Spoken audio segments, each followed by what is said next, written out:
On my 29th birthday, my parents walked into my apartment without knocking and dropped a folder on my table like it was the bill for my existence.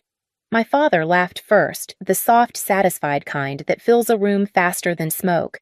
My mother didn't bother to sit. She just tapped the folder and said my sister's future was now secured. They never noticed the candle on the cake behind them burning itself out. I didn't argue.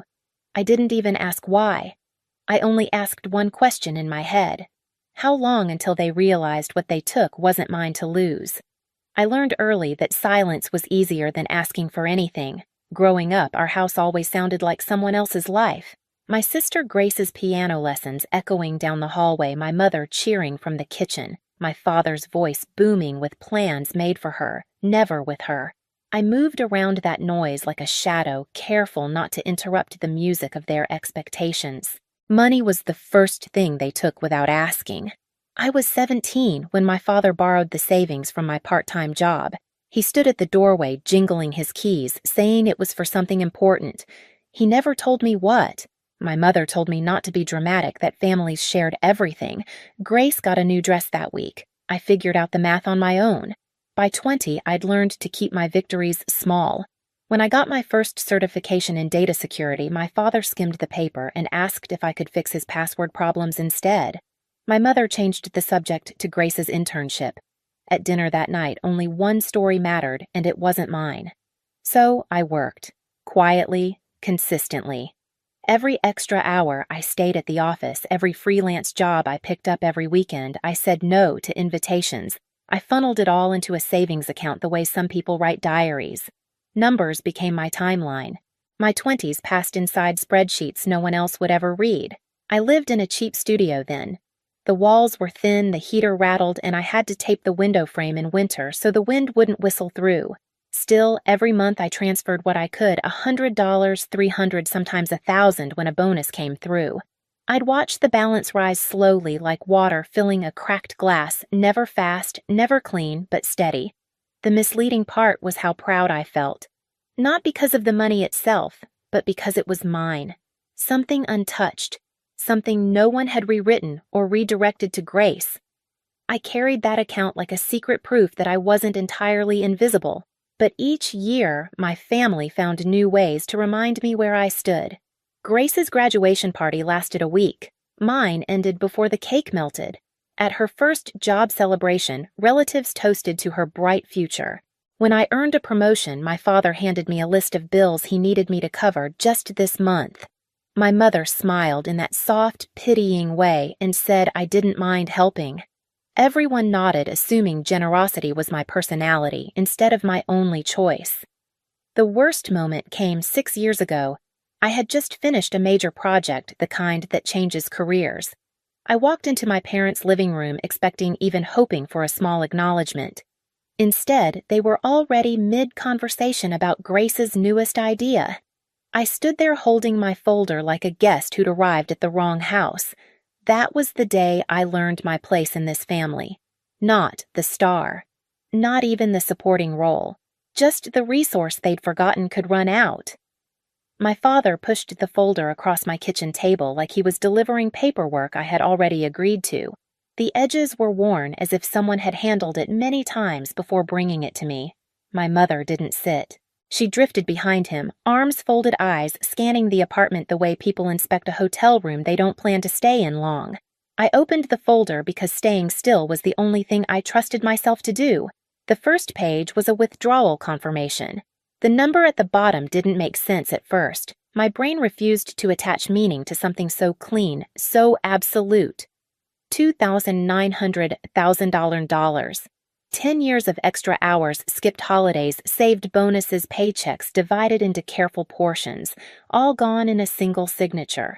My father let out a short laugh, the kind he used whenever he talked about winning. "Thanks," he said, tapping the page with one finger. "Your money secured your sister's future." The room went quiet enough for the fridge hum to grow loud. My mother adjusted the sleeve of her blouse. "You would have wasted it anyway," she said, not cruel, not angry, just certain. Something inside me stopped, not a feeling, not a thought, but a movement.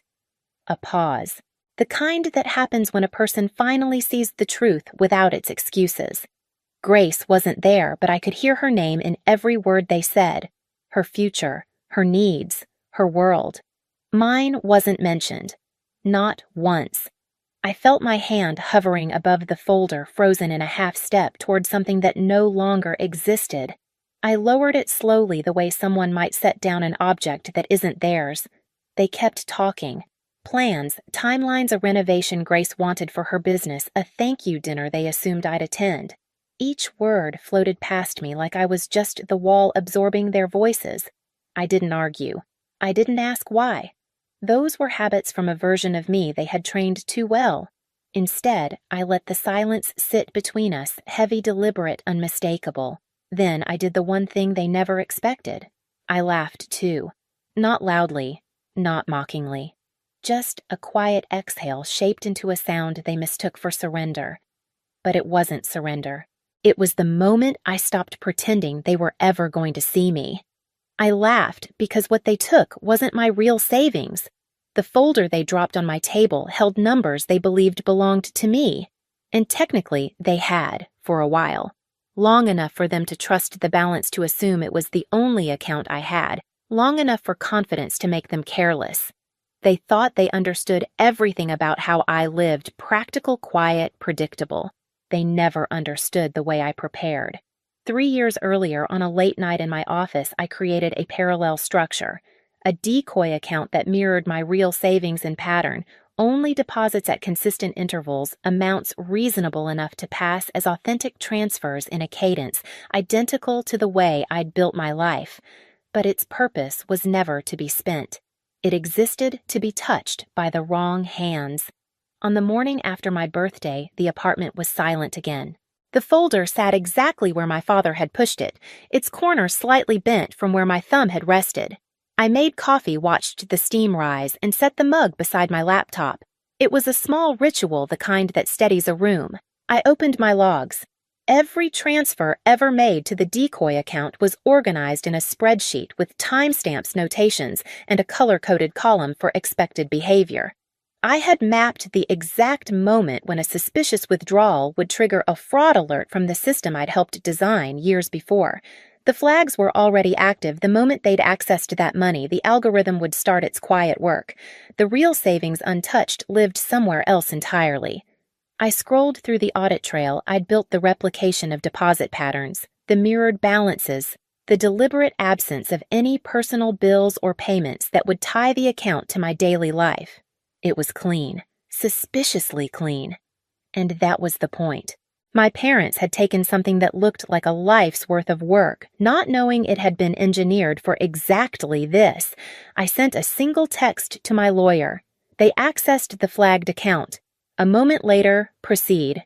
No explanation, no lecture, no outrage. We had rehearsed this exact line months ago. My lawyer had always told me that some truths didn't need to be said out loud. They just needed documentation.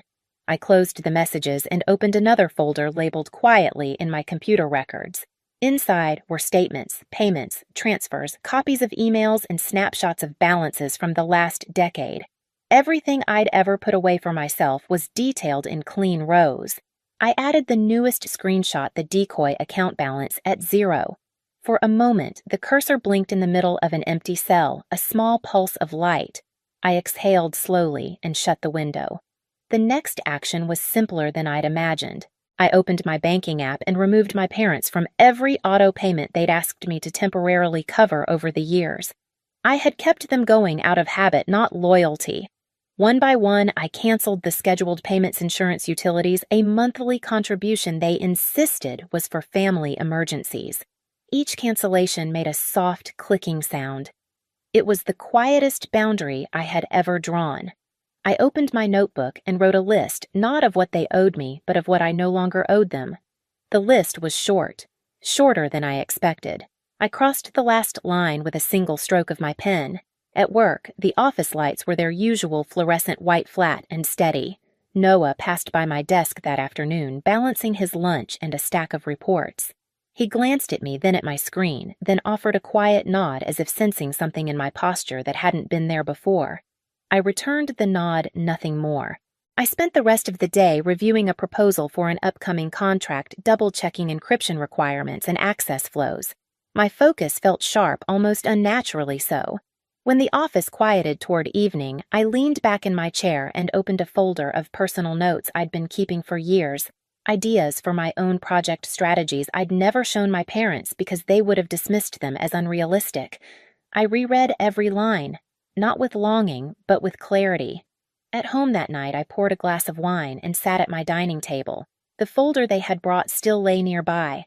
I didn't touch it. Instead, I opened my real savings account and looked at the balance steady and whole, untouched by anyone but me. I let the numbers settle into my chest like an anchor. I took another sip of wine and flipped through my documents one more time. The flagged account logs the audit triggers the index of inconsistencies their withdrawals would inevitably present to compliance officers. Everything was unfolding exactly the way it had been designed to. There was no rage inside me, no trembling, just a stillness carved from years of being underestimated. My parents had taught me the cost of silence. I had simply learned to use it differently. I closed the folder gently, my fingertips leaving no sound on the cover. The candle from yesterday's cake sat on the counter, a small piece of wax bent to one side. I picked it up, examined its shape, and set it down again. This time, I wouldn't fix what they'd broken. The first alert came while I was pouring my morning coffee. A soft vibration on the counter, the screen lighting up with a notification from the bank. Unusual activity detected. I stared at it for a moment, the steam from my cup brushing my face as if reminding me to breathe. Then my phone rang. My father's number. His voice exploded the moment I answered. "What did you do, Ruby?" "The bank froze everything. Every account. They're saying there's an investigation." I leaned against the counter, watching sunlight crawl across the floor. "I got an alert too," I said quietly. "Seems like a fraud check." "Don't play games with me," he barked. "They think we laundered money.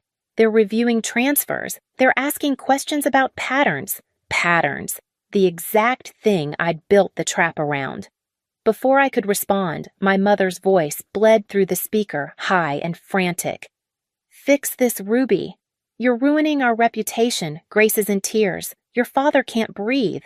I raised the cup to my lips. "You mean the future my money supposedly secured?" The silence that followed felt like a door finally closing. I ended the call and opened my email. Another alert, this one from a federal compliance office. Account flagged. Under review. Not mine, my parents'. Then another update, this time from my lawyer. They triggered the full audit. Stand by. Everything moved in clean lines after that, like dominoes falling in the order they'd been placed years before. By midday, my parents had called 8 times. Grace, twice. I didn't answer any of them. Instead, I reviewed a contract draft at my desk, redlining sections that needed clarification. My pen felt steady, my heartbeat calm. That evening, the news ran a short segment.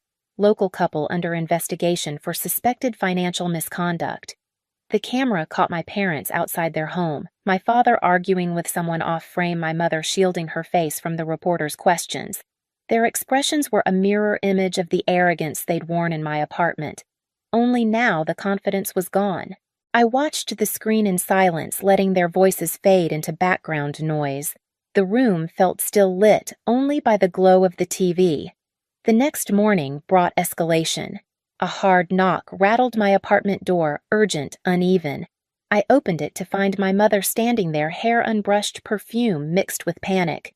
She pushed past me before I said a word. "Ruby, listen to me," she said, pacing like a trapped animal. "Investigators came to the house. They asked about wire transfers, missing statements. Your father almost passed out. This can't be happening, not to us." I leaned against the counter, the same place I'd stood when they told me they'd taken everything. My voice stayed even. "I told you not to touch what wasn't yours." She froze. "We're your parents. Everything we did was for the family." "For Grace," I corrected. Her eyes glistened, but tears didn't soften her tone. "You set us up." "No," I said. "You walked into a system you didn't understand. And you assumed I wouldn't understand it either." Her shoulders sagged. "Please, help us." I didn't respond. There was nothing left to negotiate. The following day, the full turn happened. Emails, letters, a formal notice confirming the audit, and then the message from my lawyer that settled everything. They accessed the flagged account. The investigation is proceeding exactly as expected. I stepped onto my balcony, letting the warm air wash over my face. Below, the city hummed with its usual indifference. Behind me, the TV replayed the news segment. My parents' voices echoed faintly through the glass. They hadn't just stolen from me. They'd walked straight into a trap I'd set for them years ago, and all I had done was stop saving them from themselves. The rain started that evening, a soft curtain against the balcony railings, quiet enough that I could hear each drop land. I stepped outside with a mug warming my hands, the city blurred behind the mist. The air smelled faintly of wet concrete, the kind of scent that makes everything feel newly washed. Inside, my phone buzzed with updates, articles, messages, inquiries. I let them sit. The world could move on without me for once. On the table beside me lay a photograph my father had mailed months earlier, the three of us at a beach, sunlight hitting our faces unevenly, my younger self perched on his shoulders. I lifted the picture, tracing the edge where the paper had softened over time. It felt like holding a story that no longer belonged to me. Work had been steady that week. I'd signed 2 new contracts, answered questions in meetings where my opinions mattered, and walked through hallways without feeling like a placeholder. Noah had passed by my desk that afternoon, offering a small smile without asking anything. It was enough. A letter waited inside my mailbox, Grace's handwriting uneven and unfamiliar. She wrote that she'd enrolled in a program for women rebuilding their finances, that she understood if I didn't want to reply. There was no accusation, only a quiet acknowledgement of everything she hadn't seen until now. I set her letter beside the old photograph and watched the rain streak down the balcony glass. Later, I drove to the coast. The same stretch of sand from the photo, the same tide pulling in and out. I stood where the waves could reach my feet and felt the water wrap briefly around my ankles before letting go. "I forgive you," I whispered into the wind. "Not for them, for me." Some boundaries aren't spoken. They're drawn the moment you stop returning to the places that taught you to shrink. My family once believed I would carry their mistakes forever, that silence meant obedience instead of understanding. But the truth was simple. I didn't break the cycle. I just stepped out of it. The ocean behind me moved in quiet rhythms, steady, unbothered. I took one last breath of salt air and walked back toward my car, leaving the past where it finally belonged. If you want more stories told in this quiet kind of truth, stay for the next one.